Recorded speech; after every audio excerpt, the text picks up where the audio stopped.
going on, YouTube Nation? This is GB Merce. I'm going to give you some tips on how to become a better investor when it comes to investing in dividend stocks.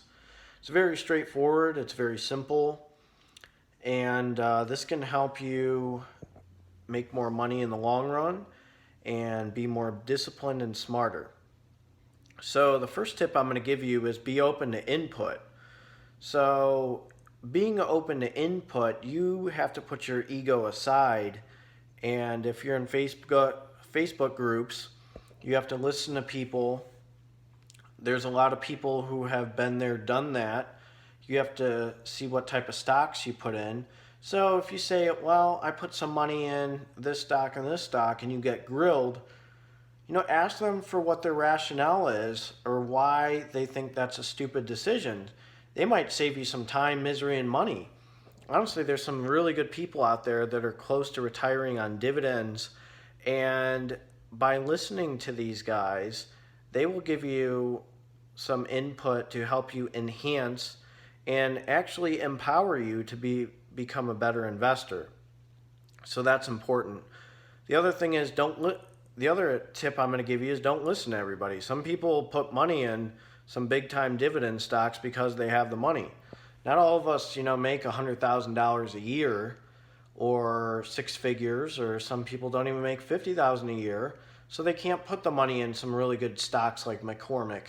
By the way, I don't know if you guys have ever heard of McCormick, but a lot of your salt that you buy, a lot of your seasoning, McCormick is the company that sells that. Just about in every grocery store, it's out there. I noticed that a lot of people haven't even mentioned McCormick. I know it gives off a 1% dividend, but that's like $100+ a share, and that thing's just growing like crazy. So that's one stock to look into.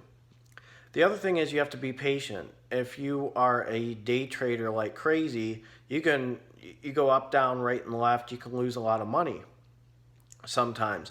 A dividend investor, you have to have the discipline. So what I always do is I'll look up motivational quotes on discipline. I'll train myself to be disciplined. I will study charts. I will have money saved. My advice sometimes is have like $200 saved or $2,000 saved. So if the stock market takes a big hit, that stock that you were looking into that gives us a really nice dividend and is beating the S&P or in line with the S&P, or is just a really good stock, have that money saved at a money market or something so you can throw that money right away into that stock that you always wanted. M1 Finance is a great spot to look at. I will start posting videos on M1 Finance and my dividend portfolios. I think we're allowed 5 dividend portfolios. I have a lot of them with quarterly stocks. I have one with exchange traded funds. I have one with bonds. And I have some with one with the ETF that has done really well. So, be open to input, be honest. Really, the other thing is how to become a better investor is be smart with your money. Live below your means. Just because you make a lot of money and stuff does not mean that you should always go out. Learn how to meal prep. I tell you what, as a nurse, I meal prep, and people always grill me for always eating chicken and rice, or and it's like they think I'm going through a depression phase or something when I bring in like pasta or something. But that's something, when you live below your means, you can put some money in stocks or put an extra $20 in your M1 Finance account and just let your money make money. So that's one thing that I'm recommending to you guys is live below your means. I have a video on that. I'll have that coming up in the next few seconds if you see in the top right hand corner or throughout this video. So that's one thing that you can do. There's other things that you can do with becoming a better investor. It's buying books. I personally like to read a lot of articles. I did a review on Zacks.com. I always discuss on ETFs in my videos on Morningstar. So the other things with becoming a better investor is listen to the big guys, listen to the big guns, okay? I'm not a licensed professional, but going on those websites that have very good reputations, or do excellent reviews on stocks, I kind of listen to those guys. And Morningstar's a big giveaway for me investing in dividend stocks. If I see it's 4 or 5 star recommended by Morningstar, preferably 5, obviously 5 is the best, I'm going to invest in those ETFs or quarterly ETFs. There's a stock out there that I put money in called DJD. That's the symbol. It follows the Dow. It's an Invesco stock. It only gives off, I think, a 1% dividend, but its goal is to grow. So if it's growing real big and it's giving off a 1% dividend, I think it's like 30 some dollars right now. But if that becomes 100, I'm reinvesting dividends for a bunch of years. And, I'm going to make some passive income when I decide to retire. The other thing that I recommend with being a smarter investor is have an active income and a passive income. Okay, everybody always says get rich off of dividends and everything, but not everybody makes $200,000 a year. You need to have an active income so that you can put money to generate passive income. Okay, so work at your job. Throw some money in stocks. Live below your means, and that's how you get rolling with putting money in dividend stocks.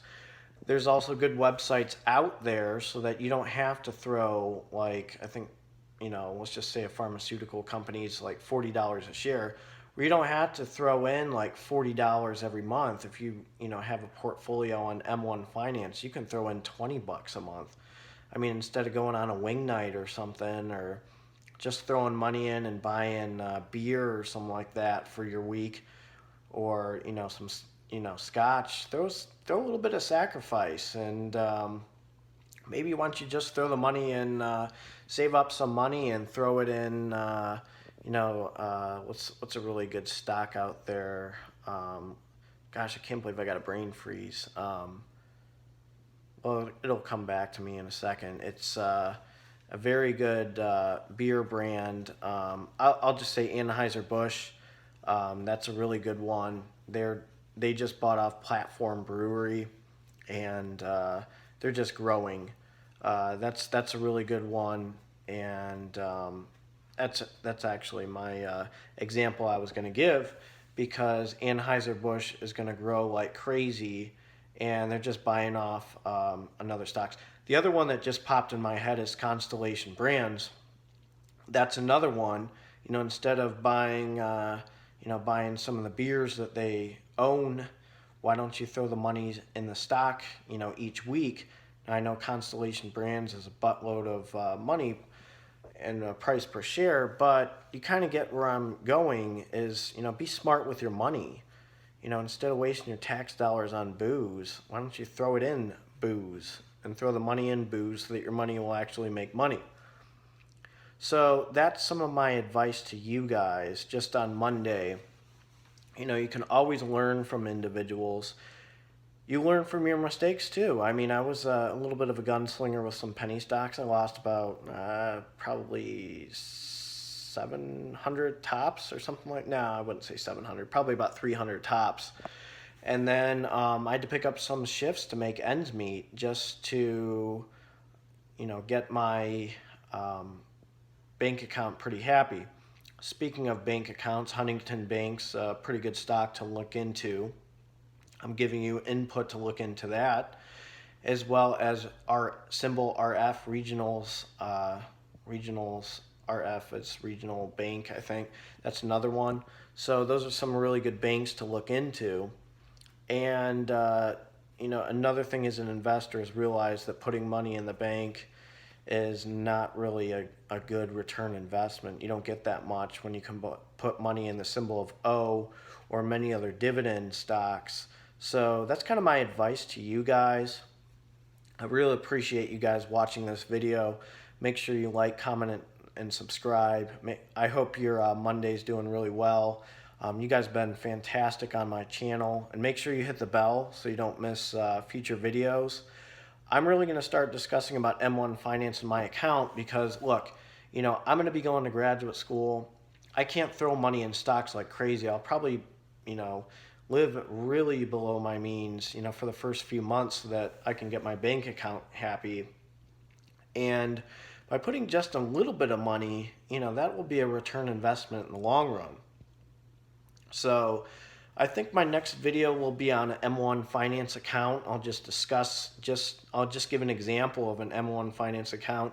So a lot of you guys that don't, make a lot of money, you can sacrifice $10 or $20 and use these dividends kind of like as a nice retirement pension on the side. So I appreciate you guys watching this video. Again, make sure you like, comment, subscribe, and hit the bell. And you guys have a great Monday.